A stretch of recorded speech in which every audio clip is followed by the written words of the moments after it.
siapapun yang berada satu kota. Dan itu diambil dari perkataan Atha bin Abi Rabah rahimahullah. Atha ini salah satu ulama tabi'in, salah satu ulamanya Mekah. Abdullah bin Umar radhiyallahu anhu guru utamanya beliau. Ini sahabat yang mulia. Abdullah bin Umar radhiyallahu anhu pernah datang ke Mekah untuk umrah. Lalu penduduk Mekah pada ngeroyokin Abdullah bin Umar untuk bertanya hukum. Kata Abdullah bin Umar, saya heran kepada kalian hai penduduk Mekah. Ngapain kalian datang bertanya kepada saya sementara di sisi kalian ada Atha bin Abi Rabah. Artinya orang ini punya kedudukan yang luar biasa, gitu kan? Sampai-sampai Abdullah bin Umar memujinya, mengatakan tidak usah tanya saya, tanya aja dia, sudah cukup. Padahal dia tabi'in, ini sahabat, gitu kan? Atha bin Abi Rabah ini pernah datang kepada seorang khalifah, Hisham bin Abdul Malik, kecuali memang hajat orang lain, bukan hajat dia. Datanglah dia ke istananya khalifah. Begitu dia tiba, ada bersamaan kereta kencana datang, orang kaya raya. Ternyata di atasnya seorang ulama juga namanya Atha al-Khurasani. Dua-duanya namanya Atha. Ini orang Mekah, ini orang Khurasan dari wilayah Persia. Di kereta kencana ini kebetulan Atha al-Khurasani memang orang kaya raya. Ada anaknya laki-laki. Maka anaknya menceritakan, dia mengatakan, saya belum pernah melihat ayah saya turun menyalami orang kecuali pada saat saya melihat orang itu.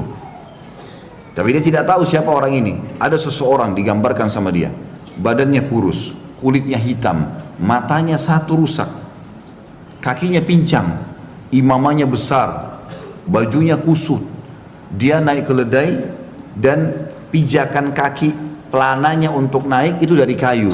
Dia miskin sekali. Maka anaknya Atha al-Khurasani ini tertawa melihat keadaannya Atha bin Abi Rabah. Maka dia bilang, waktu saya tertawa, lalu ayah saya marah, menghardik saya, mengatakan, kenapa kau tertawain orang? Apalagi kau tidak tahu siapa dia. Maka dia bilang, siapa dia ayah? Ayahnya bilang belum jawab. Ayahnya turun, lalu salaman sama Atha bin Abi Rabah. Pelukan, mereka saling tahu sama-sama ulama. Cuma yang satu kaya raya, yang satu ini memang keadaannya sederhana sekali.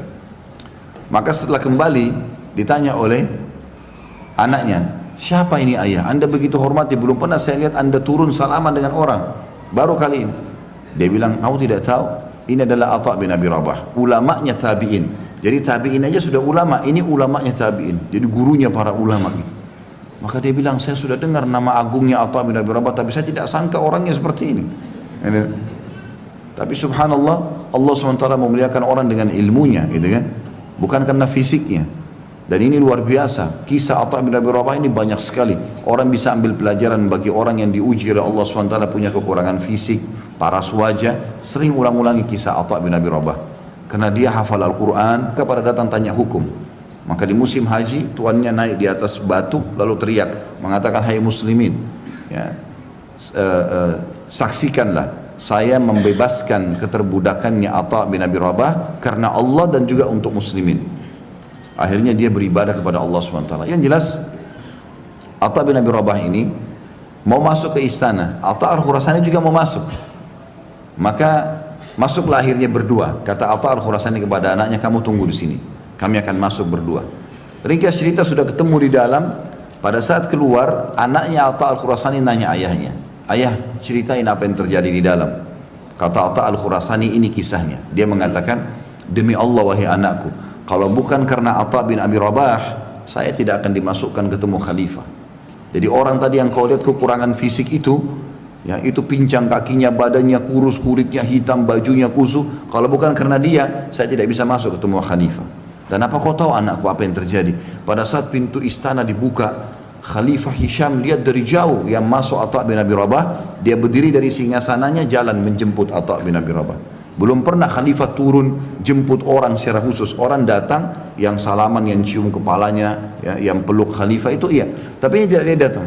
Orang pun yang di situ semua tidak tahu siapa Atha bin Abi Rabah. Zaman dulu tidak ada foto. Orang nggak tahu, orang cuma dengar namanya. Begitu di depan pintu masuk, kata Atha al-Khurasani, saya dipersilahkan duduk di kursi yang dekat dengan pintu gerbang. Kemudian Atha bin Abi Rabah dipegang tangannya sama khalifah Hisham. Dia setiap kali dia mau duduk di satu tempat, ditarik tangannya. Hahuna Aba Muhammad, sini loh ayahnya Muhammad. Ditarik tangannya terus sampai ke singgasana. Dan disuruh duduk bersebelahan sama Hisham. Orang-orang semua dalam majlis, bajunya bagus, penampilannya bersih, di majlisnya raja, gitu kan. Kaget lihat orang ini, siapa orang ini? Kulitnya hitam, badannya kurus, kumuh begini bajunya, Tapi khalifah tunduk betul nih. Maka tiba-tiba dikatakan oleh Hisham, wahai abah ayahnya Muhammad, karena anaknya Atha bin Abi Rabah yang pertama namanya Muhammad, dipanggil ayah Muhammad. Wahai ayahnya Muhammad, apa kira-kira gerangan anda datang ke sini? Maka dia bilang, ada hajat muslimin wahai Amir Mukminin. Bukan hajat dia, hajat muslimin. Apa hajat itu? Sampaikan. Lalu di sini, ini saksi bahasan kita sebenarnya, nanti saya akan lanjutkan kisahnya.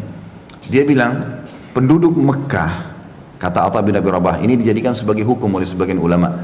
Penduduk Mekah, tetangganya Allah. Kita akan bahas masalah tetangga ya. Penduduk Madinah, tetangganya Rasulullah SAW. Ini subhanallah, ulama itu kalau bicara teman-teman, kalimat-kalimatnya pun bisa jadi hukum gitu. Jadi yang dia maksudkan di sini adalah, karena ada Ka'bah di Mekah, maka semua penduduk Mekah yang punya rumah tetangganya Allah. Faham maksudnya? Berarti satu kota itu tetangga. Dan penduduk Madinah tetangga Rasulullah SAW. Karena walaupun Rasulullah meninggal, rumahnya masih ada, kuburannya masih ada. Berarti semua penduduk Madinah tetangga Nabi. Ini untuk mengangkat kadar penduduk Mekah sama Madinah. Dia mengatakan, mereka belum menerima atayah mereka. Tahu atayah nggak? Hah? Ada yang tahu nggak? Nggak ada. Satu masjid nggak ada yang tahu. La haula wala quwata illa billah. Jadi kalau ada pemerintah Islam, kalau ada pemerintah menerapkan hukum Islam, maka yang diterapkan itu ada ataya namanya. Apa itu ataya? Pendapatan negara, ya. Setelah dikeluarkan kebutuhan dasar pemerintah, itu dibagi rata ke masyarakat. Jadi kalau hukum Islam bukan kita bayar pajak, kita dibayar. Karena dianggap Allah buat kita lahir di sini, maka semua ini jadi hak kita, gitu loh. Begitu dalam hukum Islam, ada namanya hukum ataya. Nah zaman dulu tuh diterapkan itu. Penduduk Mekah sama penduduk Madinah tahun itu belum terima bagiannya. Per kepala, mau kaya mau miskin dikasih semua. Berapapun pendapatan pemerintah dibagi rata. Dari anak kecil sampai orang tua. Maka Atha bin Abi Rabah mengatakan, penduduk Mekah ya Amir Mukminin, tetangganya Allah. Penduduk Madinah tetangganya Rasulullah SAW. Ataya mereka tahun ini terlambat. Kasih mereka. Kalau tidak ini tanggung jawab hari kiamat. Maka Hisham dengan semangat panggil gulam, panggil tukang tulisnya. Tulis sekarang. Segera antarkan atayahnya penduduk Mekah dan Madinah.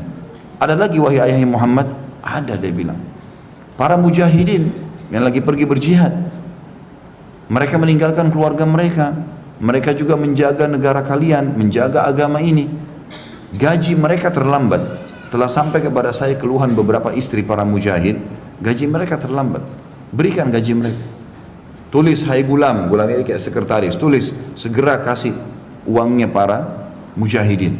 Ada lagi hai Muhammad? Ada. Banyak yang dia sampaikan, beberapa hajat, tapi semua hajat muslimin. Tidak ada hajatnya dia. Enggak ada dia bilang, saya punya utang bayarin ya. Kenapa antum ketawa? Karena kebiasaan minta dibayarin utang. Enggak ada hajatnya, enggak pernah minta rumah, minta apa. Orang kalau ketemu pejabat pemerintah kesempatan nyampein kan. Ini enggak.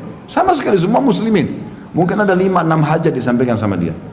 Udah pas sudah mau selesai, Hisham ini sibuk, khalifah tulis, jalankan. Ini kesempatan disampaikan ini. Kalau enggak amanah gitu kan. Maka selesai semua hajat muslimin, Hisham sempat bilang, wahai Aba Muhammad, ayah Muhammad, masih ada enggak? Dia bilang masih ada Amir Mukminin. Dan ini lebih penting dari semuanya. Kaget. Ini tadi sudah besar luar biasa nih bobotnya. Harus bayar ini, bayar itu, bayar ini. Ada lebih penting. Dia bilang apa itu hai Muhammad? Atha bin Abi Rabah ini memang ulama penasehat. Jadi dia bukan main-main. Ada ulama teman-teman Rabbani betul. Ulama yang mendidik orang. Dia praktisi, dia punya ilmu, dia juga ingin orang lain terapkan. Ada ulama hanya datang ngomong saja. Seperti air mengalir, selesai orang paham nggak paham terserah gitu. Ya. Ada orang gitu kadang-kadang ngajar kan. Dia datang paham nggak paham terserah. Ada orang enggak. Target setiap orang harus berubah. Beda. Mereka ulama Rabbani. Ini Atha memang begitu, maunya mendidik, makanya sibuk nasihatin orang.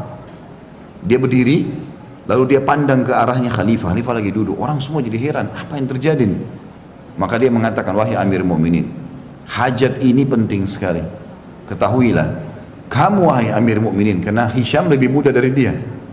Dia bilang, kamu wahai Amir Mukminin, telah lahir di muka bumi ini sendirian. Kamu juga beramal sekarang, baik atau buruk sendirian. Kamu nanti kalau mati sendirian, kamu akan dibangkitkan sendirian, kamu akan dihisap oleh Allah sendirian. Maka hati-hati, semua akan ada pertanggungjawabannya. Jangan terpengaruh dengan singgasanamu ini, jangan terpengaruh dengan dayang-dayang dan orang di sekitarmu. Demi Allah mereka tidak akan bermanfaat untukmu hari kiamat. Selamatkan dirimu. Setelah itu Hisham karena tersentuh nangis dia, sambil dia pukulkan tongkat yang dia pegang ke karpetnya, ke permadaninya. Lalu dia mengatakan jazakallahu khairan. Artinya siapa orang yang mau datang nasihatin dengan tulus seperti ini, ngingatin masalah akhirat. Orang kalau datang ke presiden, ke raja, walaupun sudah salah nggak apa-apa deh, nggak mau ditegur, yang penting proyeknya masuk. Ini enggak, dia nggak bilang apa-apa. Lalu Atha bin Abi Rabah, kata Atha al-Khurasani yang menceritakan anaknya tadi, dia bilang demi Allah setelah itu Atha bin Abi Rabah berdiri lalu keluar dari majelis, tidak minum seteguk air pun. Nggak ada minum air.